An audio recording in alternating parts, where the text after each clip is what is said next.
What happens when the system works just not well enough?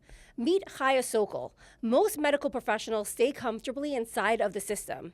Chaya? She didn't.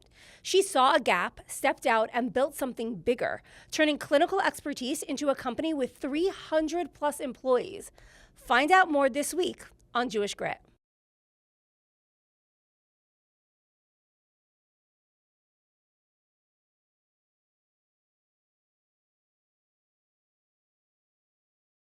Hi, thank you so much for being here.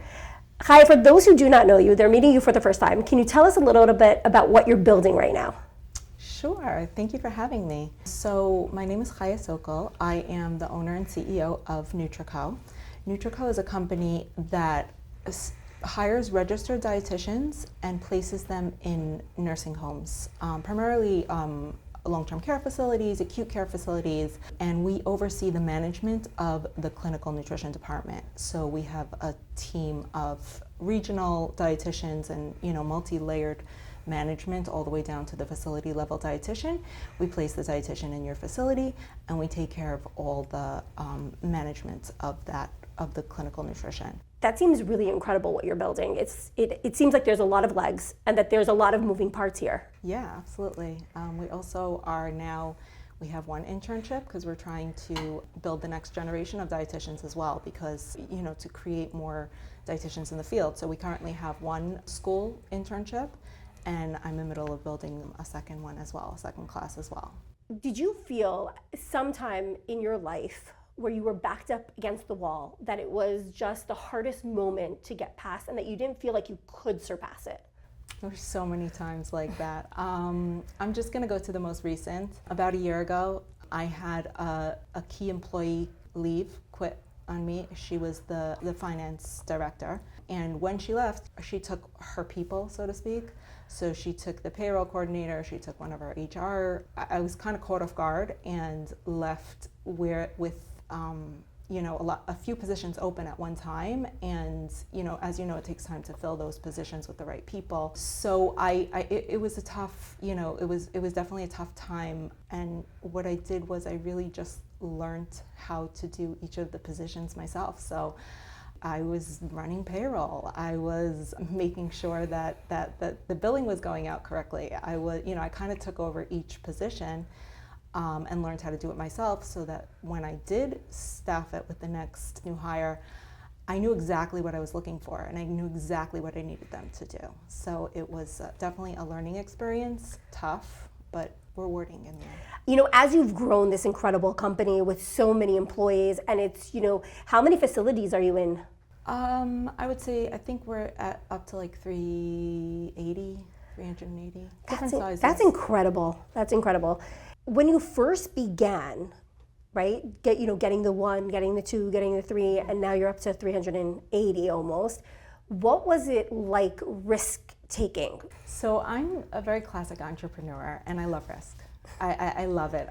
Intellectually, I hate it, but in reality, I love opportunity, and every risk brings opportunity.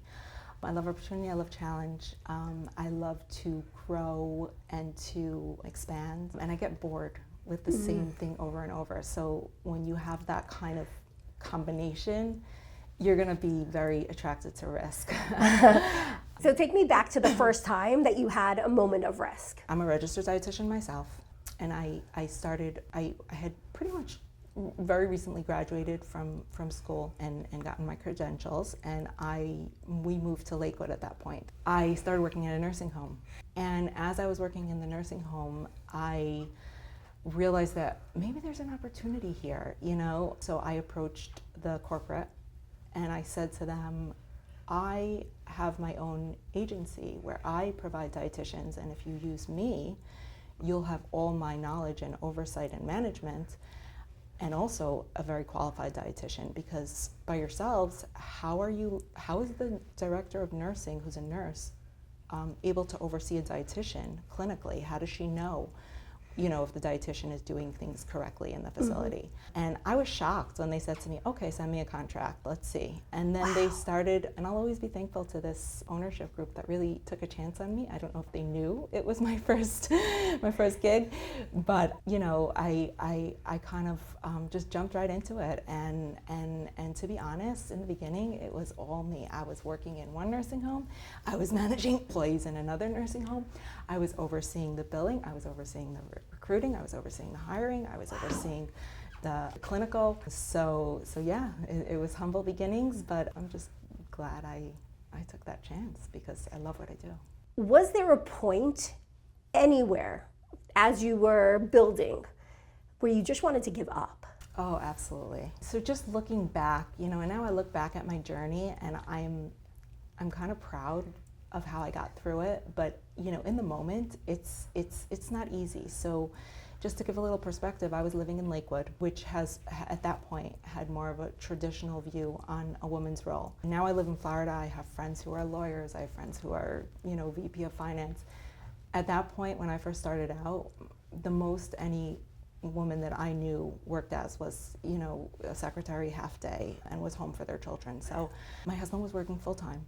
We lived in Lakewood. My family's from Brooklyn and Five Towns, so I didn't have a lot of family support. And I had, when my youngest was born, I had 4 kids under 10, and I was trying to build a business where I didn't have a lot of support yet. Because as you get bigger, you're able to hire people under you. But in the beginning, the grassroots stages, you're it. So I was doing everything, and I'll never forget. There was one incident where it was very. I wanted to give up because my daughter wanted to be part of an after-school program. And to be part of the after-school program, we had to do carpool. And the problem was that I didn't have any help at home back then. My husband would come, he was working in Manhattan, so he would be out of the house from, early morning till late at night. In order for me to be part of the carpool, I would have to take 4 of my kids because I couldn't keep a 7-year-old home with a 2-year-old and a newborn. And then once I took 4 of the kids, there was no room for anyone else in the carpool. So I remember being, I just, what I did was I just called up. I said to the other mothers, I was like, I'm so sorry, but if you could just allow her to join. I know it's not fair, I know it's not right, but at this moment, I really don't want my daughter to lose out, but there's physically no way for me to partake in the carpool, and they were so gracious, they did. And I'll always be thankful for that, and I look around now to see if there's, anyone that, perhaps is in a similar situation to where I was, and try to give them that little tiny support. So that was a defining moment for me because my kids have always been the most important thing to me. Yeah. I love my business, I love what I do, but without my kids being wholesome and happy, it would mean nothing to me.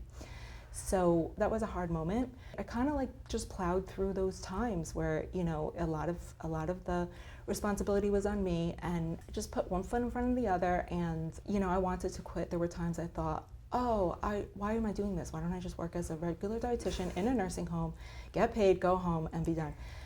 But I think that for me personally, I've been blessed with having a very supportive family. So for my siblings, my parents, there was never a thought that I wouldn't succeed. It was always, there was always that support that I could do anything. My husband, the idea that I couldn't do something was never really, a thought. So when you have that kind of support around you and the love and support around you, you start to believe in yourself. And as, even throughout, the times when it was hard, I just kind of, knew that I could do this, I could do it. How do your Jewish values impact your work, impact you as a CEO, impact you as a leader, impact you as a family? For me, a big Jewish value that was instilled in me, from a young age was honesty.